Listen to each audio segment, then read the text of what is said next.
Ce soir, à l'émission, Autisme Laurentide lance son unité mobile d'intervention. On vient donner de l'information sur c'est quoi l'autisme. Et le centre Rémi Boulet fait peau neuve à Saint-Canute. Le but du centre, c'est vraiment d'aider le plus possible la population de Saint-Canute. En entrevue, je reçois le maire François Robillard à propos de la nouvelle cartographie hydrique qui fait de Sainte-Marthe-sur-le-Lac une ville partiellement inondable. On demande aux gens de se déplacer, de signer manuellement, de façon manuscrite, pour avoir plus de poids au niveau politique. Je m'entretiens également avec Christian-Pierre Côté au sujet d'une étude sur l'inoccupation et la vacance des commerces sur rue.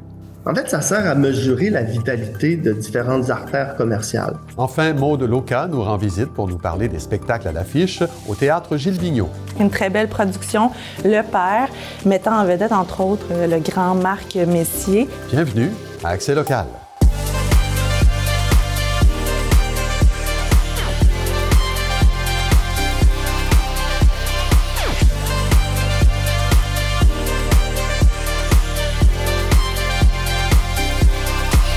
Jeudi 10 octobre 2024, bon début de soirée, c'est Claude Desjardins en compagnie de Clara Maté-Jonet. Bonsoir Clara. Bonsoir Claude.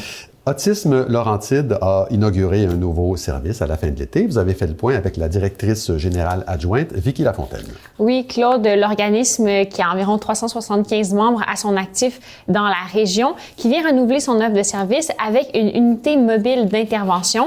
Cette unité est composée d'éducatrices spécialisées qui ont été recrutées spécifiquement pour l'occasion. L'objectif, c'est d'offrir du soutien et de l'accompagnement directement chez les familles d'enfants qui sont en attente d'un diagnostic ou qui ne reçoivent pas des services professionnels gouvernementaux. Le service est ponctuel, personnalisé et adapté aux besoins de l'enfant et permet aussi une grande flexibilité au niveau de l'horaire.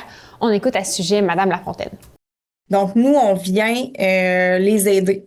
On vient les outiller, on vient donner de l'information sur c'est quoi l'autisme, on vient les supporter. Donc, on va travailler sur différentes sphères, comme par exemple les habiletés sociales, la gestion des émotions, mettre un horaire en place, mettre des séquences aussi en place, comme par exemple un enfant qui ne veut pas se brosser les dents, puis que c'est toujours le parent qui le fait. Il y a des séquences visuelles qu'on peut faire étape par étape de comment on se brosse les dents. Et à quel besoin vient répondre ce service d'unité mobile? Alors, ce sont les membres d'Autisme Laurentide qui en faisaient la demande depuis un moment déjà. Les autres services de l'organisme sont déjà à pleine capacité. Ils ont même une liste d'attente. Alors, ce nouveau service se veut une façon d'alléger l'isolement et la détresse de familles qui cherchent des réponses, mais qui n'en ont pas nécessairement. L'augmentation des diagnostics d'autisme exerce une pression supplémentaire sur les services déjà existants, ce qui peut entraîner des délais. On écoute à ce propos Madame Lafontaine. On le voit que c'est en constante augmentation. On a de plus en plus d'appels, on a de plus en plus de personnes qui sont membres. On a des gens qui cherchent où aller faire des diagnostics. Nous, en tant qu'organisme, on les fait pas, les diagnostics, mais on a une banque de cliniques, soit privées ou gouvernementales, qu'on peut suggérer. C'est un nouveau service, Clara, qui s'ajoute à une offre qui est quand même déjà assez bien garnie. Oui, tout à fait. C'est une vingtaine de services que l'organisme propose déjà pour les enfants comme pour les adultes. Il y a entre autres des séjours de répit, des camps de jour et des activités offertes la journée. Il y a aussi des groupes d'entraide qui sont offerts aux familles. Madame Lafontaine nous parle d'un autre service, celui des plateaux d'intégration au travail pour celles et ceux que cela rejoint. Un partenariat donc avec Moisson Laurentide. Ils se sentent bons, c'est gratifiant, c'est valorisant. Donc, c'est quelque chose qui est apprécié autant de nos participants que Moisson Laurentide. Voilà, Claude, il faut être membre d'Autisme Laurentide pour pouvoir profiter de ces services. Alors, vous avez leur site Internet qui apparaît à l'écran. Merci, Clara. On se revoit plus tard dans l'émission. Il sera question du centre Rémi Boulet. À plus tard, Claude. Les Nordiques du Collège Lionel Groulx prennent part à l'initiative Octobre Rose en soutien aux personnes ayant œuvré dans l'entourage de cette organisation sportive au cours des dernières années et qui ont reçu un diagnostic de cancer du sein. Dans le cadre de cette campagne internationale de sensibilisation à la maladie, les athlètes invitent la population à assister à l'un de leurs matchs pour contribuer à la cause. Chaque billet vendu pour un match de hockey ou de football permettra de remettre $1 directement à la Fondation du cancer du sein. Les équipes mobilisées souhaitent récolter un total de $1 500. Les professeurs Christophe Mayano et Joanne April de l'Université du Québec en Outaouais, campus de Saint-Jérôme, dirigent une enquête qui vise à dresser le portrait de l'offre en activité physique et sportive dans les Laurentides. Ce recensement est mené avec l'équipe de recherche de l'Observatoire pour la promotion d'un mode de vie physiquement actif dans les Laurentides, en partenariat avec Loisirs Laurentides, l'Association régionale de loisirs pour personnes handicapées des Laurentides et les centres d'activité physique de la Rivière-du-Nord. S'il est adopté dans sa forme actuelle, le plan québécois de modernisation du cadre réglementaire en milieu hydrique fera de Sainte-Marthe-sur-le-Lac une zone inondable sur une bonne partie de sa superficie. Le maire François Robillard souhaiterait un traitement différencié pour sa ville qui possède, comme on le sait, un ouvrage de protection qu'on a remis à neuf il y a tout juste 5 ans. Il est avec nous pour parler de tout ça. Monsieur Robillard, bonsoir. Bonsoir. Bon, le gouvernement veut assurer la sécurité de la population, protéger l'environnement, protéger les biens. Le ministre Charette affirme même que la démarche repose sur une approche de gestion des risques basée sur la science. Oui. Selon vous, concernant Sainte-Marthe, est-ce qu'il y a un détail qui a échappé à la science là, dans tout le processus? Ben oui, parce qu'on a fait fi de la science humaine et de la science sociale. Ça fait partie d'une démarche scientifique. Et je crois qu'il faut prendre en compte aussi les gens qui se situent sur le territoire martelacois. Oui. Parce qu'il faut comprendre qu'en 2019, après les événements, ben le gouvernement a autorisé tous ces gens-là à reconstruire sans restriction d'une zone inondable. Et 4 ans plus tard, ben on arrive avec une réglementation qui va les mettre en zone inondable, ce qui fait un changement important pour eux. Des travaux qui ont été financés par le gouvernement, soit dit en passant. Oui. En bonne partie. Bon, pour le moment, là, on parle d'environ 2000 résidences qui se retrouveraient en zone dite à faible risque. Oui. On sait que le risque zéro n'existe pas. Là. Et de 450 autres qui sont en zone à risque très élevé. Alors, comment on évalue le niveau de risque pour passer de l'un à l'autre comme ça? Ben, c'est que au départ, la digue devient transparente.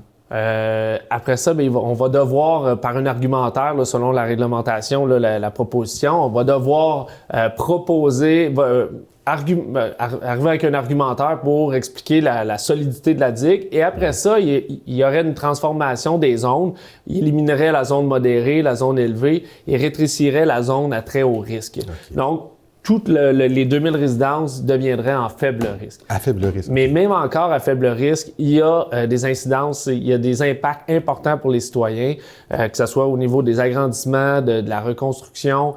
Donc, il y a des effets d'immunisation et c'est sans compter l'impact financier au niveau des évaluations, assurances et hypothèques. Oui, parce que j'imagine qu'il y aurait des pertes en revenus de taxation pour la ville. Certainement. Si les évaluations stagnent ou régressent, le compte de taxe, c'est en fonction de l'évaluation. Donc, c'est sûr et certain qu'il y a une partie de la ville où est-ce que ça va stagner, mais il y a une autre partie, le fardeau fiscal risque de se transformer, de se transposer vers la zone non inondable parce que les besoins de la ville vont continuer à grandir parce que ces gens-là ne déménageront pas du jour au lendemain. Là. Ils vont rester dans leur milieu de vie.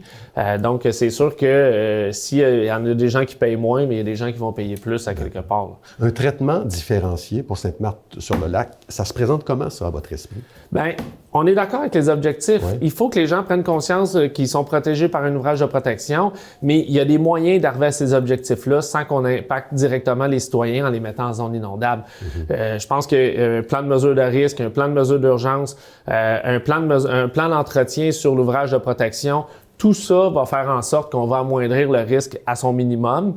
Puis comme vous l'avez dit, le risque zéro n'existe pas, mais comme pour n'importe quelle infrastructure, mais je pense qu'on est capable d'y arriver sans impacter les citoyens directement. Voilà. Je sais que vous avez demandé qu'il y ait une rencontre ou des rencontres en présentiel avec les gens du ministère, des rencontres auxquelles la population aurait pu participer. Ça n'a pas eu lieu. J'imagine que ça vous déçoit beaucoup. Oui. Parce que le règlement émane du gouvernement provincial. Il aurait fallu que les gens du gouvernement viennent expliquer parce que on l'a vu quand la CMM, la Communauté métropolitaine de Montréal, ont dévoilé les cartes. C'est là que les gens ont pris pleinement conscience de l'ampleur du règlement, ce qui est malheureux parce qu'au Québec, on est les seuls à présenter des cartes puisque la CMM a pu, avec ses employés, réussir à faire des cartes préliminaires selon là, les documents du ministère. Là. Il y a une pétition que vous avez lancée qui devait s'arrêter aujourd'hui. Elle est prolongée jusqu'au 15 octobre, dans laquelle vous demandez à Québec de reconnaître les territoires qui sont protégés par une digue, comme à Sainte-Marthe. Avez-vous obtenu beaucoup de signatures et quel serait le poids éventuellement là, de cette pétition? À date, on a obtenu à peu près 5300 signatures et il faut comprendre qu'on demande aux gens de se déplacer, de signer manuellement, de façon manuscrite pour avoir plus de poids au niveau politique. Ce qu'on souhaite, c'est d'avoir au moins 1000 signatures de plus si on est capable d'atteindre 6500. Mais déjà là, on envoie un message clair au gouvernement que le règlement dans sa forme actuelle ne convient pas pour Sainte-Marthe-sur-le-Lac. D'accord. Bon, on rappelle que ce plan-là pourrait être adopté d'ici la fin de l'année. En terminant, je signale que ce dossier-là est abondamment documenté sur le site web de la Ville. Donc, en un clic, on peut faire toute la mise à jour qu'on souhaite. Exactement. François Robillard, merci beaucoup d'avoir été là. Merci beaucoup. La Direction de santé publique du Centre intégré de santé et de services sociaux des Laurentides recommande à la population de se faire vacciner contre la COVID-19 et la grippe. C'est une invitation à protéger sa propre santé et celle des autres à l'approche de la saison hivernale et de la circulation des virus et des infections respiratoires. La campagne débutera le mercredi 16 octobre, alors qu'on offrira gratuitement à toute la population les vaccins contre la grippe et la COVID-19. La gratuité du vaccin contre les infections à pneumocoque est cependant réservée à certains groupes. La vaccination est particulièrement recommandée aux personnes qui risquent de développer des complications si elles contractent ces virus et infections respiratoires. La Ville de Sainte-Thérèse invite la population à participer à une semaine d'activités gratuites afin de célébrer l'Halloween du 26 octobre au 2 novembre. Au programme, après-midi hanté, ateliers culinaires, ateliers de fabrication de toutous porte-clés, de maquillage et d'accessoires de costumes, soirée d'Halloween, danse en blanc et rallye à la bibliothèque. Voyez tous les détails de cette programmation sur le site web de la municipalité. Bien que gratuites, certaines de ces activités nécessitent une inscription. On s'entretient maintenant avec Maude Loca, qui est agente de programmation principale au Théâtre Gilles Vigneault. Elle vient nous proposer quelques-uns des spectacles qui y sont présentés ce mois-ci. Bonsoir, Maude. Bonsoir. Alors, la première proposition que vous voulez nous faire, c'est à propos d'un concert en après-midi, une formule que j'aime bien, moi, avec l'immense pianiste Alain Lefebvre. Oui, exactement. Donc, on est vraiment très heureux de le recevoir ce dimanche, en fait. Ce dimanche, le 13 octobre à 15h, donc en après-midi, comme vous avez dit, au Théâtre Gilles Vigneault. Puis, en fait, il va venir nous présenter son spectacle Mes années parisiennes et André Mathieu. Donc, c'est vraiment l'occasion de venir entendre, entre autres, des pièces de Debussy et de Ravel, ainsi que André Mathieu, qui est un compositeur et pianiste québécois. Puis, Alain Lefebvre compose aussi, donc il va nous faire quelques-unes de ses compositions également. Puis, à la fin de ce concert-là, on aime bien ça, faire une causerie avec les artistes. Donc, c'est l'occasion pour le public de rester après le spectacle puis de poser les questions directement à Alain Lefebvre. Oui, ils vont notamment découvrir en Alain Lefebvre un ambassadeur passionné, même presque militant de l'œuvre d'André Mathieu. Ça risque d'être très intéressant. Oui, exactement. Il en a fait sa spécialité. On s'en va maintenant dans un autre spectacle. On tombe dans l'univers du conte avec Arline Thibault, qui a frappé dans le mille avec un premier spectacle qui s'appelait Le Vœu, là, et nous arrive avec une nouvelle proposition. Oui, exactement. Donc, elle vient nous présenter son deuxième spectacle qui s'appelle Filles de laitier. Donc, c'est le 17 octobre à 20h au Théâtre Gilles Vigneault en espace scène. Donc, le public et l'artiste sur la scène. Donc, c'est vraiment une formule plus intime. Puis pour le conte, mais ça s'y prête bien. Et vraiment, elle est accompagnée d'un musicien sur scène. Et comme fille et arrière-petite-fille de laitier, elle vient nous conter un paquet d'anecdotes sur les mythes et les vérités de ce métier-là qui est pratiquement disparu aujourd'hui. Donc, tout ça avec un brin d'humour et c'est bien sympathique comme proposition. Et de théâtralité aussi, en utilisant notamment pour la scéno les éléments, les accessoires du laitier, comme les caisses là, qui servent. Oui, exactement. C'est très dynamique comme proposition. Vous faites une très belle place pour le jeune public au Théâtre Gilles Vigneault. Et dans cette programmation, vous souhaitez attirer notre attention sur un spectacle qui est présenté par une autre conteuse qui s'appelle Evelyne Ménard. Oui, exactement. Donc, c'est un spectacle vraiment pour le jeune public, pour les tout petits, 4 à 8 ans.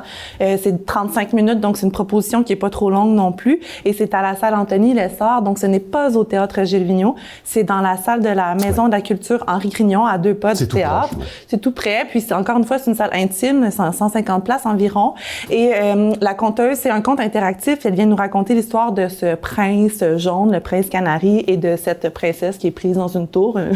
Une histoire qu'on voit souvent là, dans les contes jeunesse. Mais tout ça avec un décor qui est vraiment magnifique, qui se transforme sous les yeux des enfants comme un origami. Donc, c'est vraiment un chouette conte. Puis, ça rallie autant la manipulation d'objets, le mouvement, puis évidemment le conte. Le conte, évidemment. Bon, proposition théâtrale maintenant très, très touchante qui a été produite par le Théâtre du Nouveau Monde qui arrive à Saint-Jérôme. Exactement. Donc, une très belle production. Le Père, mettant en vedette, entre autres, le grand Marc Messier avec Catherine Trudeau qui joue sa fille. Donc, c'est une pièce qui est vraiment bouleversante sur la maladie de l'Alzheimer et sur la perte d'autonomie de cet homme de 80 ans qui vit de plus en plus avec des plus grandes pertes d'autonomie de jour en jour et comment sa fille Anne l'aide dans tout ça et comment comme on devient les parents de nos parents. Donc, c'est une pièce qui est évidemment très touchante et qui touche beaucoup de gens parce que c'est une situation évidemment que beaucoup de gens. Voilà. Et je signale que l'auteur est français, mais il y a une adaptation québécoise. Oui, c'est une adaptation québécoise de Florian Zeller, du dramaturge. Pour terminer, une proposition en danse qui vient de la Rotonde. De la Rotonde, exactement. C'est la compagnie, en fait, Parts and Labour. C'est une coproduction. Là. Il y a la Rotonde, Danse, plusieurs compagnies qui se sont mis ensemble pour nous présenter ce spectacle-là. Donc, Parts and Labour vient nous présenter ce spectacle de danse contemporaine qui s'appelle FR, qui veut dire cendre en hébreu. Et c'est une pièce très audacieuse avec 7 interprètes qui abordent, entre autres, les thèmes de perte, de deuil et du pouvoir transformateur du deuil. Puis, ça explore vraiment cette dichotomie entre l'isolement, le désespoir, mais aussi entre la communauté et la résilience qui nous permet malgré le deuil, de trouver de la beauté dans tout ça. Donc, c'est une très belle pièce. Avec une trame musicale qui est très... En tout cas, pour ce que j'en ai entendu, c'est très, très beau. Ben, écoutez, Maude Locard, merci beaucoup. Revenez le mois prochain pour nous faire d'autres propositions, s'il vous plaît. Ça va me faire plaisir. Merci. La firme Conseil immobilier Côté-Mercier vient de publier sa plus récente étude sur l'inoccupation et la vacance des commerces sur rue. En quoi et à qui les données compilées dans ce document de 88 pages peuvent être utiles? On va poser la question à Christian-Pierre Côté, qui est chef de projet chez Côté-Mercier. Monsieur Côté, bonsoir. Bonsoir. Alors, on parle d'une étude qui a été réalisée l'été dernier à la grandeur du Québec, ou presque. C'est un exercice que vous répétez chaque année depuis quelque temps. Donnez-nous une idée du territoire que vous survolez.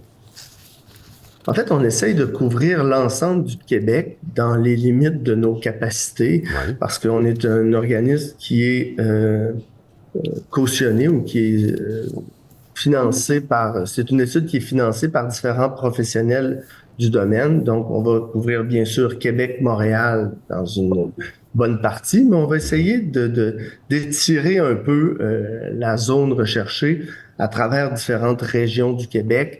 Donc, on va de la Gaspé, du Bas-Saint-Laurent, de la Côte-Nord, on va passer par là, centre du Québec, on va monter un peu dans les Laurentides, on va essayer d'aller jusqu'à Gatineau.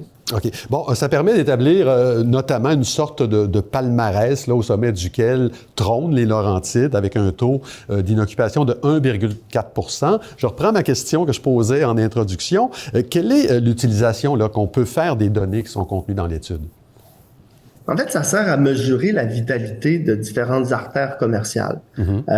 Pour différents professionnels, entre autres, nous, on est évaluateurs agréés, donc on va chercher à voir le risque qu'on a par rapport à nos locataires. Si on a beaucoup de vacances, ça veut dire que nos locataires, si j'ai un locataire dans un immeuble, ben, il a le choix d'aller à différents endroits.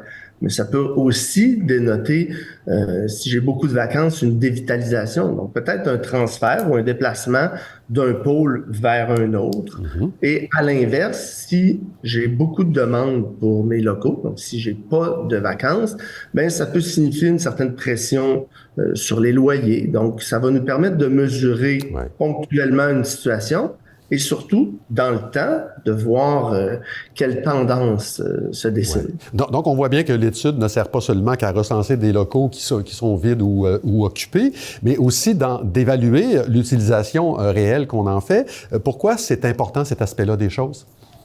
En fait, vous mettez le point sur quelque chose d'intéressant. C'est qu'au-delà de la vacance, c'est surtout une étude sur l'occupation. Oui.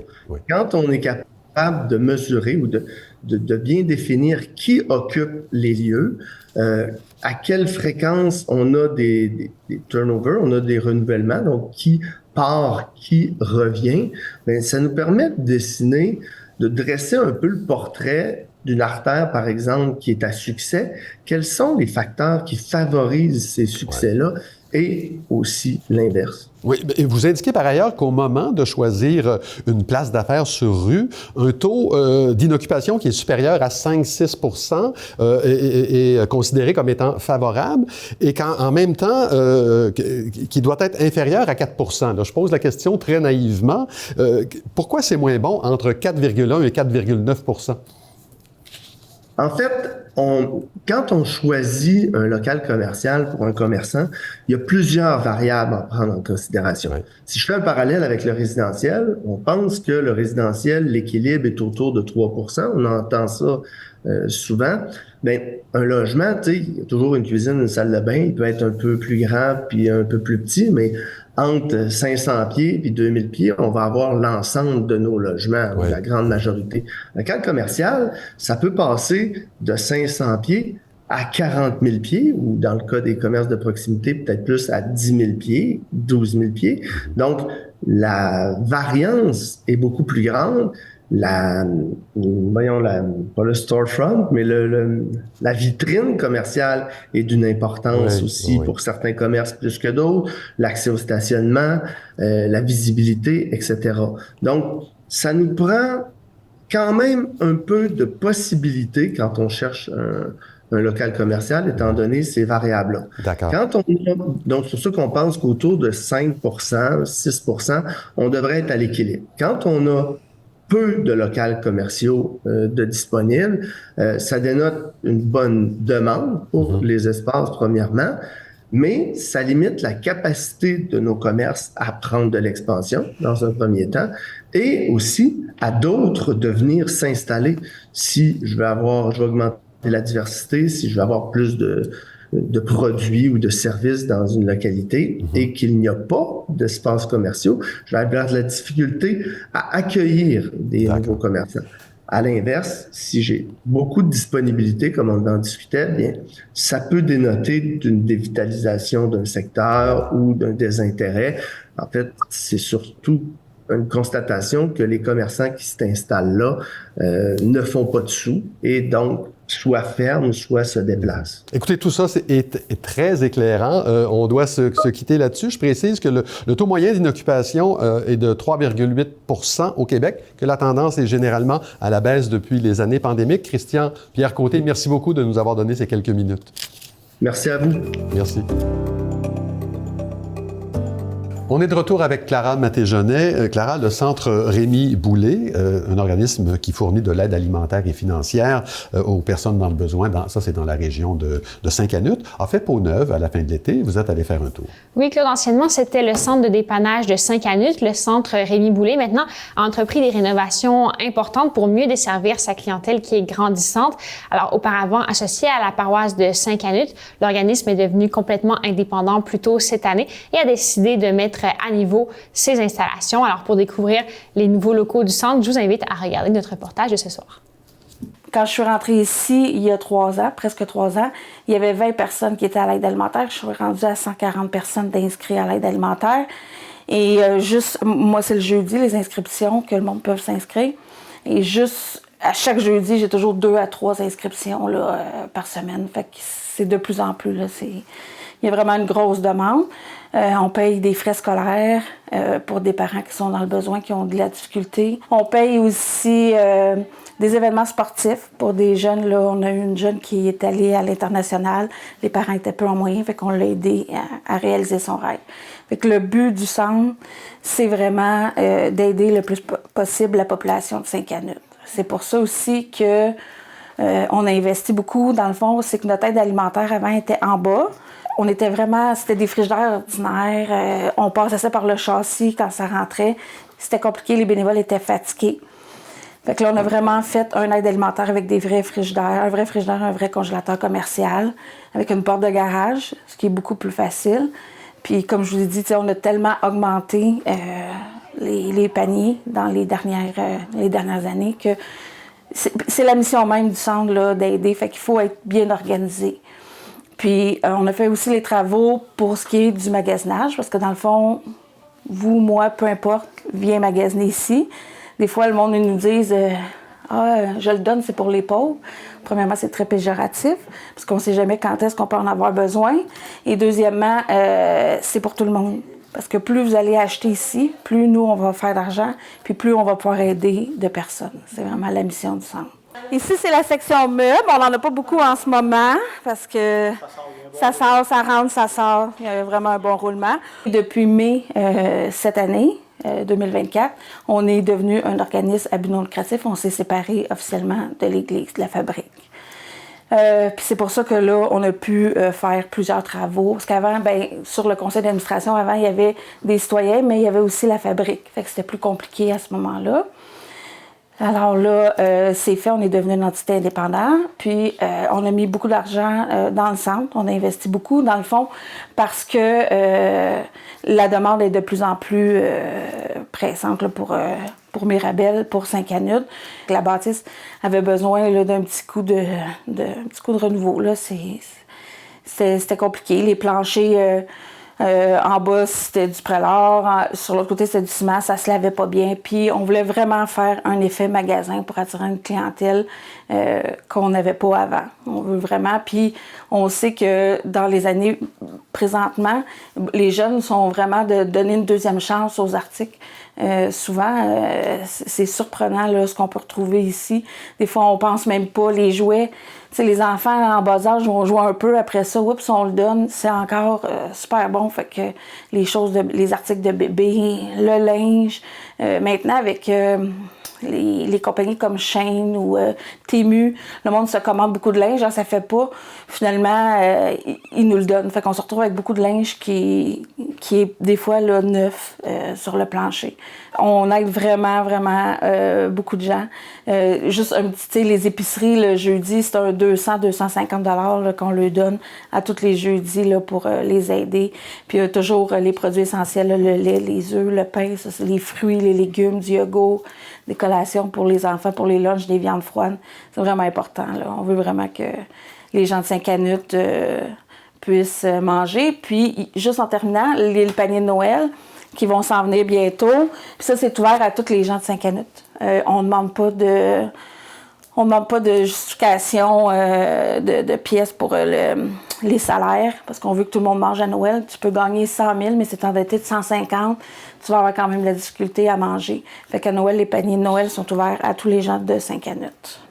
Voilà, Claude. Alors, la friperie est ouverte du lundi au vendredi en après-midi, le jeudi soir exceptionnellement, et le samedi matin. Il est aussi possible de déposer des dons en tout temps. Merci, Clara. On se revoit mardi prochain. Au revoir, Claude. Ben voilà, c'est tout pour aujourd'hui. Merci beaucoup d'avoir été là. Je vous souhaite une excellente soirée à notre antenne et une très belle fin de semaine.